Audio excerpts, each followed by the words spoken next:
आज गणेश आणि अनिकेत हा अतिशय सुंदर आणि देखणा असा कार्यक्रम केलेला आहे. दोघांचं कौतुक करते. या दोघांचा पहिलाच कार्यक्रम तर तुम्ही कार्यक्रम केलाय. आता बाकीच्यांना टेन्शन आले, एवढे सुंदर कार्यक्रम केले म्हणजे ह्यांना टेन्शन येणार त्याला कार्यक्रम कशा करायचे ते एकदम टेन्शन मध्ये आले. अध्यक्ष म्हणते अरे बापरे एवढा सुंदर कार्यक्रम केला, आता पुढचा कार्यक्रम कसा करणार. बरोबर आहे बघा, टेन्शन आलं नाही. एवढा सुंदर तुम्ही कार्यक्रम दोघांनी केलाय. एका गोष्टीचा आनंद होतो की संघटनेमध्ये नवीन नवीन टॅलेंट नवीन लोक आज जोडले जात आहेत आणि इंदापूर तालुक्यामध्ये नवीन जबाबदारी इंदापूरचा सर्वांगीण विकास कसा होईल याच्यासाठी आज नवीन पिढी कामाला लागली. खरंच एक अभिमानाची कौतुकाची गोष्ट आहे. त्यांना असं वाटतं की अरे आपण कसं करेल कसं जमेल, आणि थोडं अवघड नसतं. एकदा पाणी पडलं ना की पोळ्याने. आता माझंच बघा, मी कुठे काय वकील विकील करत होते. आज अध्यक्षांना विचारा, सकाळी ते बसल्यापासून फक्त वकिलांची बोलते. दौरा पुरा करते, दौरा पण करू शकते आणि फुल टाइम वकिलाचंही काम करू शकते. उलट मी तर जे गेले ना त्यांचे आभार मानले पाहिजे. मला माहितीच नव्हतं एवढं सगळं मी करू शकते. आणि हे खरं आहे की एकदा जबाबदारी पडली ना माणूस करू शकतो. आणि त्याच्यामुळे आज सकाळी कोर्टात एक सुप्रीम कोर्टात केस होती, दौरा चालू होता. आदरणीय पवार साहेब नाशिकमध्ये न्याय यात्रेमध्ये जयंतराव आणि कुठेतरी सगळ्या गोष्टी दिवसभर गाडीत बसल्या की फोन घ्यायचा, बघायचं की पिक्चर कोर्टात काय झालं. मग आपलं इलेक्शन मध्ये लागतंय, प्लस आपल्याकडे चालूच आहे, हा येतोय, त्याचं काय झालं त्याचं काय झालंय, हे सगळं करत असताना इतकी मजा लागली आहे. इतके दिवस लढले नाही याचं दुःख वाटायला त्याने त्या बहुत मजा आली. आणि त्याच्यामुळे वकिलांशी बोललो नाही ना तर असं मला उत्सुकतेसारखं वाटत. आज तर काय वकिलांशी बोललोच. आणि सुरुवातीला असं वाटायचं बापरे आता कसं जमणार कसं होणार, आम्ही तर सब लेखित आहे, आता अजून काय घेऊन टाकणार आपल्याकडून. पक्ष नेला, चिन्ह नेलं, एमएलए गेले, सगळं सगळं सगळं झालं. आणि त्याच्यामुळे एक शून्यातून सुरुवात करायची मोठी संधी आपल्याला आधी वाटायची अरे बापरे कसं होणार कसं होणार. झालं ना 7-8 महिने काय वाईट झाले. उलट हे जास्त दाखवायला लागेल. आधीच्या वेळेला सगळ्यांच्या मागे आपण असायचो कारण का त्यांचा मान सन्मान असतो. लोक अनेक वेळा मला म्हणतात की तुम्ही जास्त पुढे तेव्हा यायची नाही कारण मला सगळ्या स्थानिक नेत्यांचा मान सन्मान होतो. कुठल्याही आमदाराला असं वाटू नये खासदार उगाच होऊन ढवळ्या ढवळी करतात. तुम्ही माझ्या कुठल्याही आमदारांना विचारा, 15 वर्षात ज्याच्या आमदारांनी एकत्र काम केलंय, एक आरोप माझ्या होऊ शकत नाही मी कुठल्या पीआयची भरती केली आहे का कुठल्या कॉन्ट्रॅक्ट मध्ये डोकं घातल्या. ते आपलं कामच नाही. निधी पाहिजे, निधी महाराष्ट्रात फॉलोअप करू. आताच काम इथे बसल्या बसल्या ते कुणाला तरी बालवाडीमध्ये हवं तर कुणाला तहसीलदाराकडे काम होतं, कुणाला कलेक्टर मध्ये काम होतं, सगळी कामं करू शकतो. पण बाकी भानगडी त्याच्यामुळे मला अभिमान वाटतो तुम्हाला सांगा की मी म्हणत नाहीये, भारतीय जनता पक्ष पण मान्य करतं सुप्रिया सुले सबसे बड़ी ताकद मेरी ईमानदारी है.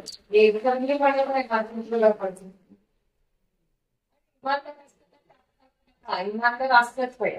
कुठली आज मला सांगते लोक म्हणतात की खरं बोलतो, अरे खरं बोललंच पाहिजे. आई तुम्ही काय सांगितलं आईची म्हणती करे कधी थोडं बोल ऐकता म्हणती त्यांनी खरं बोल. मग खरं बोललं तर त्याचं कौतुक काय. इमानदार असलं त्याच्यात कौतुक काय. इमानदार असलंच पाहिजे आणि खरं बोललंच पाहिजे. आणि आपण राजकारणात कशासाठी येतो. तुम्ही सगळी एवढी मोठी युवा पिढी बसली आहे, तुम्हाला काय अपेक्षित आहे. तुम्हाला हातावर काम अपेक्षित. आज या राज्यामध्ये तो नाम मिळाला घेतलाय नाही बारामतीला. एवढा मोठा कार्यक्रम झाला. नवीन त्याच्यात मला माहितीये का की नामो मेळाव्याचा आमचा अध्यक्ष रोजगार मिळाला. अशोक भाऊ त्याचं भाडं किती होतं एक दिवसाचं सांगा. किती? 5 कोटी. किती? 5 कोटी शून्य किती सांगे मला कोणाला माहिती का 5 कोटी शून्य किती?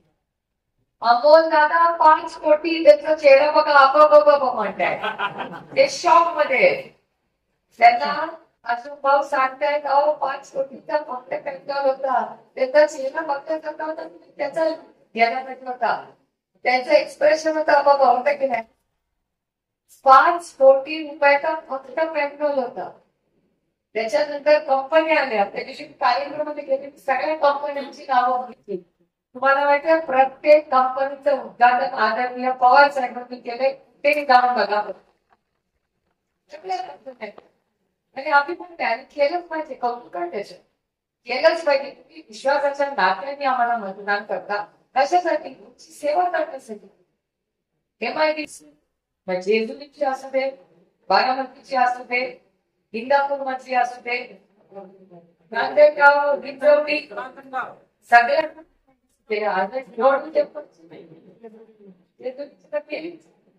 या सगळ्या MIDC कशासाठी केल्या की आपल्या मतदारसंघात 50% शेती झाली पाहिजे आणि 50% कंपन्या आल्या. आता मला खरं सांगा आपण फक्त तुम्ही सगळ्या वाचनगरचे नाव असल्या आपण फक्त वाचनगरचा हिशोब करू बाकी तालुका जाऊ.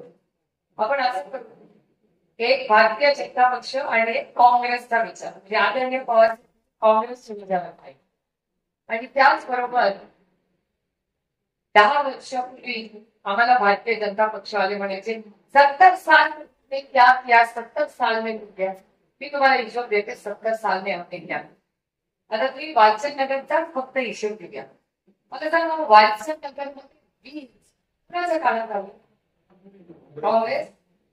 शाळा कुणाच्या कॉलेज काय म्हणतात? वाचनगर काळात झाली. शाळा कोणी काढल्या? अंगणवाडी कोणी काढली? हे रस्ते सगळे कोणाच्या काळात झाले? इथे रेल्वे कोणाच्या काळात आली? कोणाचे एअरपोर्ट कोणी काढला? सगळं काँग्रेसच बोलते बाबा. मोबाईल वाचनगरचा कारखाना बंद पडलेला 80 साली पवार साहेबांनी परत केला. तो पण काँग्रेसचा सरकार. कारखाने कोणी काढले? साखरेचे सगळे. बँक कोणी काढल्या? मोबाईल कोणी सुरू केला? व्हॉट्सअप कोणी केलं सुरू? रोटी कपडा मकान गटर मीटर वॉटर वीज पाणी कारखाने सगळं तर काँग्रेस केलं. मग यांनी 10 वर्षात काय केलं? घोटाळा. आणि नुसता घोटाळा त्याच्यातला आदर्श घोटाळा केला का नाही? मला तुम्ही सांगा. आता तुम्ही घोटाळ्याचा विषय काढला म्हणून विचार. आता तर 2014 साली ना खाऊंगा ना खाणे दूंगा उद्या देशाला आपण इंदापूर पहिल्यांदा मानलं पाहिजे. दोन्ही वेळा गाजराचा किती पाऊस इंदापूर मध्ये आला तरी इंदापूरकर हसले नाही. त्यांना माहिती होतं हे जुमला आहे. त्याच्यामुळे तुमच्यासाठी जोरदार टाळ्या वाजल्या. तुम्हाला माहिती होतं हे तुमचे पाहिजे. मी तुम्हाला भ्रष्टाचाराचं एक उदाहरण देतो. भ्रष्टाचार मुक्त भारत करू म्हणले होते. काँग्रेस मुक्त भारत करू म्हणले होते. अशोक चव्हाणांचं उदाहरण. अशोक चव्हाण काँग्रेस पक्षाचे मोठे नेते. माझ्या मनात त्यांच्याबद्दल आदरच. आता विरोधात गेले म्हणून मी उगाच करणार नाही. ज्यांनी माझ्यासाठी आयुष्यभर जे काय केलं असेल आणि एवढंच काम जरी केलं असेल तर मी आयुष्यभर लक्षात ठेवू. माझ्या आईने माझ्यावर संस्कार केले की सुप्रिया माणसाने एवढी जरी मदत आपल्याला केली असेल तर ती आयुष्यभर विसरायची. त्याच्यामुळे मी तरफी करणार. आता अशोक चव्हाणांचा आदर्श घोटाळ्याचा आरोप कोणी केला? भारतीय जनता पक्षाने. बरोबर. पार्लमेंटमध्ये निर्मला सीतारामनची ज्या वाचनगरला येऊन गेले. पुढे काय झालं माहिती नाही ते आल्यानंतर पण ते येऊन गेले. आता आल्यानंतर निर्मलाजींनी आणि मला अतिशय आवडतात. अतिशय सुसंस्कृत महिला आहे. आमचे मतभेद आहे पण मनभेद नाही. त्याही माझ्याशी अतिशय सुसंस्कृत वाटतात आणि मी पण त्यांचा खूप मान करतो. तर त्या आल्या आणि म्हणल्या आता आम्ही भ्रष्टाचार सांगतोय सगळा काँग्रेसचा. म्हटलं कुठला काँग्रेसचा भ्रष्टाचार? तर ते म्हणजे 10 वर्षात केलेला काँग्रेसचा भ्रष्टाचार. आम्ही सत्तेतच नाही, सत्तेत काय बोलताय? तर ते म्हणतात 10 वर्षापूर्वी केलेला भ्रष्टाचार. 9.5 वर्ष झालं सत्तेत काय झोपला का नाही? 9.5 वर्ष भ्रष्टाचार सुटला नाही तुम्हाला? झालं ते म्हणजे काय भ्रष्टाचार केला काँग्रेसने आदर्श घोटाळा. म्हणजे काय नाही. हा झाला गुरुवार. शुक्रवारी भारतीय जनता पक्षाच्या माणसाने आरोप केला की या देशातल्या वीर पत्नी आहेत ज्यांच्या नवऱ्याने स्वतःच प्राण हा देशासाठी केला, बलिदान दिलं, अशा वीर पत्नीचा जमीन कोणी लाटली तर ती अशोक चव्हाण. त्या खूप मोठा आरोप आहे. आम्ही म्हणलं अरे तुम्ही खोटं बोलताय. ते म्हणले नाही, अशोक चव्हाण भ्रष्टाचारी हे असं भारतीय जनता पक्ष म्हणते. मी म्हणत नाही. होय, भ्रष्टाचाराचा नीट रेकॉर्ड करा आणि परत दाखवलं तर नीट दाखवा. हा आरोप मी नाही केलेला, आरोप भारतीय जनता पक्षाने केला. गुरुवारी आरोप केला, शुक्रवारी भाषण केलं, शनिवार रविवार काहीच नाही. सोमवारी सकाळी ब्रेकिंग न्यूज 7:30 वाजता पावणे 8ला की अशोक चव्हाण नॉट रिचेबल. तर 7:30चा माणूस झोपलेला असू शकतो, विमानात असू शकतो, ट्रेन मध्ये फोन बंद असू शकतो, आंघोळीला गेलेला असतो आणि नॉट रिचेबल काय? मी काय लक्ष दिलं नाही त्या बातमीकडे. 2 वाजता असे सगळे पत्रकार आले. अशोकराव सापडले. म्हटलं कधी आरोग्य मध्ये म्हणजे ना अशोकराव सापडले. म्हणजे अशोकराव भारतीय जनता पक्षाच्या ऑफिसमध्ये म्हणजे तिकडे काय करताय? त्यांचा प्रवेश कसं असेल? गुरुवारी म्हणले की सगळ्यात मोठा भ्रष्टाचार. शुक्रवारी आम्हाला कागदपत्र दाखवली, शनिवार सुट्टी. सोमवारी तुम्ही सांगतात की त्यांचा प्रवेश घेतला. म्हणलं हो, दाखवला प्रवेश घेतला, गमछा घालून. नाही आपलं आश्चर्यच असते.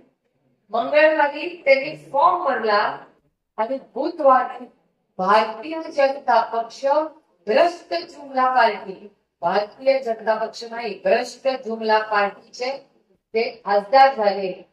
म्हणजे गुरुवारी आरोप, शुक्रवारी भाषण, शनिवार रविवार सुट्टी, सोमवारी प्रवेश, मंगळवारी फॉर्म, बुधवारी खासदार. आम्ही ते डोकं फोड करतोय, इमानदार सांगतोय, एवढे दिवस मेहनत करतोय आणि आम्हाला इलेक्शन लढावं लागतंय. यांनी भ्रष्टाचाराचे आरोप झाले, भ्रष्टाचार म्हणतात घर मस्त बाबा खासदार.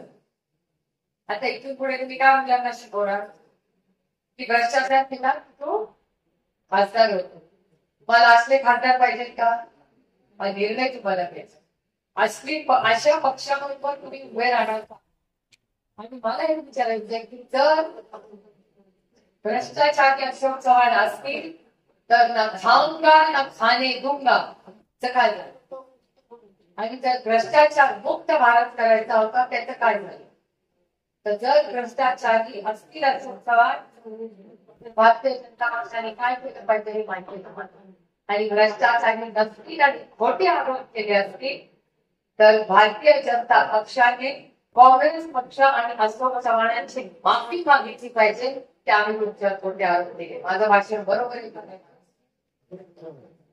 त्यामुळे तुम्हाला कसं सरकार पाहिजे? तुम्हाला भ्रष्ट लोकांचं सरकार पाहिजे का तुमची सेवा करणारं सरकार? तुम्हाला भ्रष्ट लोकांचं सरकार पाहिजे का तुम्हाला हमीभाव देणारं सरकार?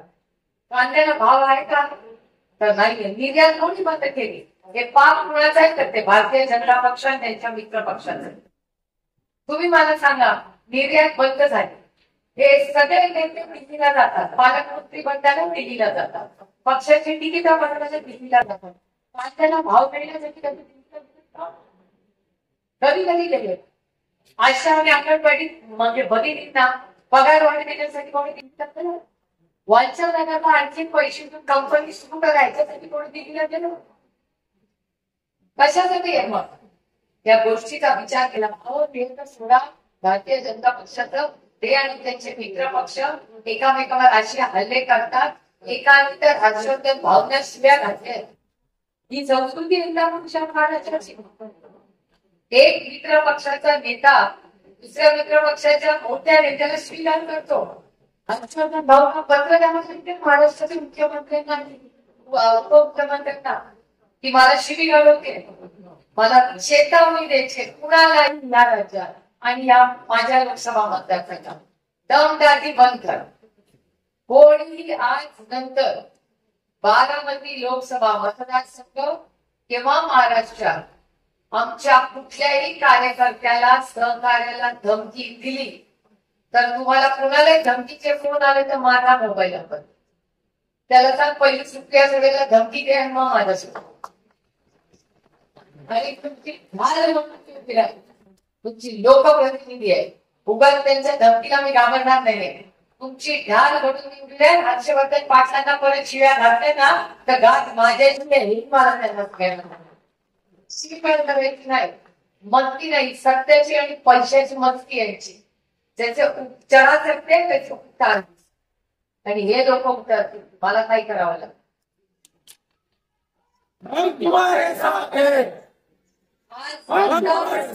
महाराष्ट्रामध्ये असली भाषण करायची नाही. हा छत्रपतींचा महाराष्ट्र आहे, हा शाहू फुले आंबेडकरांचा महाराष्ट्र आहे, यशवंतराव चव्हाणांचा महाराष्ट्र आहे. चव्हाण साहेबांचे फोटो लावताना तुमच्या बॅनरवर आणि मग शिवीगाळ करता. कोणी तुम्हाला अधिकार दिलाय? तो अधिकार आमचा सगळ्यांचा आहे, माझा एकट्याचा नाही, आपल्या सगळ्यांचा आहे. चव्हाण साहेब आपल्या सुसंस्कृत महाराष्ट्राचे मोठे नेते होते. ते शिवीगाळ करण्याचा अधिकार नाही त्यांचा फोटो लावला. आणि ही जी दमदाटी चालली आहे ना ही थांबली तर बरी. आधी पहिले काही दिवस सगळे दिसत होते, अरे बापरे अरे बापरे अरे बापरे. आता तर जो येतो तो म्हणतो बघून काय झाले की नाही कशी कुणाला जमते. त्यांनी काय केलं तुम्ही? आम्ही लोकशाही पद्धतीने इलेक्शन लढतोय, आम्ही दडपशाहीला नाही घाबरणार. आम्ही या इंदापूरच्या मातीतली मुलं होतो ना, डरेंगे किसी से. त्याच्यामुळे मी तुम्हाला सांगते येऊ देतात. माझा नंबर टिकून घ्या, कोणी धमकीचा फोन आला तर डायरेक्ट करून टाकायला माझ्याकडे. सरळ माझं नाव बोला, माझं नाही बघून घे. तेव्हा ज्याला कर नाही ते लढत असणार, दिल्लीच लढते तर इथे का इथे सांगतात. आणि कशासाठी घाबरून ते काय चुकीचं केलं घाबरावं. ही भाषा महाराष्ट्रात चालणार नाही आणि आम्ही घेणार नाही. त्याच्यामुळे आमची दीपाची करी तुला इथे पाठली नोकरीवर काढेल नाही चालेल.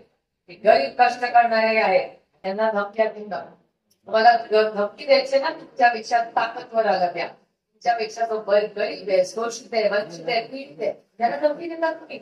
कारण तो गरीब सुख कुठल्या राजकारणाने कुठला समाजकार. त्याच्यामुळे ह्या सगळ्या गोष्टी जितक्या लवकर इकडे थांबतील तितक्या चांगल्या. नाही थांबल्या तर तुमची ही बहीण तर ताकदीने तुमच्या सगळ्यांसाठी लढी. हे मला या कार्यक्रमासाठी आणि त्यांच्या राजकारणाला आपण नाही, आपण सुसंस्कृत लोक, आपण गांधीजींच्या शांततेच्या मार्गाने नियम कायद्याप्रमाणे चालू. त्याच्यामुळे आज एक खूप चांगला आणि आणखी त्या दोघांनी केला अतिशय सुंदर कार्यक्रम झाला. आपल्या संख्येने उपस्थित राहिला, युवकांची चांगली भाषण झाली, त्याबद्दल मी तुमचा आभार मानते, कौतुक करते. आणि बूथ कमिटीचं नियोजन अतिशय चांगल्या पद्धतीने चांगल्या प्रचार चाललेला आहे. आणि आपलं चिन्ह हे तुतारीवाला माणूस आहे. पहिल्यांदा जेव्हा पक्षाने चिन्ह केलं ना मला वाटतं अरे बापरे आता काय होणार, आता वाटते बरं झालं. कारण का पांडुरंगाच्या मनात आपल्यासाठी काहीतरी वेगळं आणि चांगलं होतं. मला सांगा हा तुतारीवाला माणूस हे चिन्ह जास्त चांगलं नाही का? कारण काही महाराष्ट्राची भारताची संस्कृती आहे. लग्न कार्य असलं तरी तुतारीच वाचत, नवीन काही उद्घाटन असलं तरी तुतारीवाला माणूसच असतो. नवीन काही बिझनेस सुरू करायचा असेल व्यवसाय तरी तुतारीवाला माणूसच असतो. आणि जेव्हा छत्रपतींनी युद्धाचं ऐलान केलं तेव्हाही तुतारीचाच माणूस होता. जेव्हा युद्ध सुरू केलं हे युद्ध हे वैयक्तिक कुणाशी नाही, आपली लढाई वैयक्तिक कुणाशीही नाही, आपली वैचारिक लढाई आहे. त्याच्यामुळे या वैचारिक लढाईला आपण सगळे एकत्र लढू. या इंदापूरची आन बान आणि शान हे आपण सगळे मिळून आणूया. आज आपण आला अतिशय प्रेमाने आमचं स्वागत केलं. आपल्या नवीन पिढीच्या नवीन आपल्या या नवीन कार्यकर्त्यांनी हे नवीन नेतृत्व आज मला एकदा आपले आभार मानून जय महाराष्ट्र, जय आघाडी.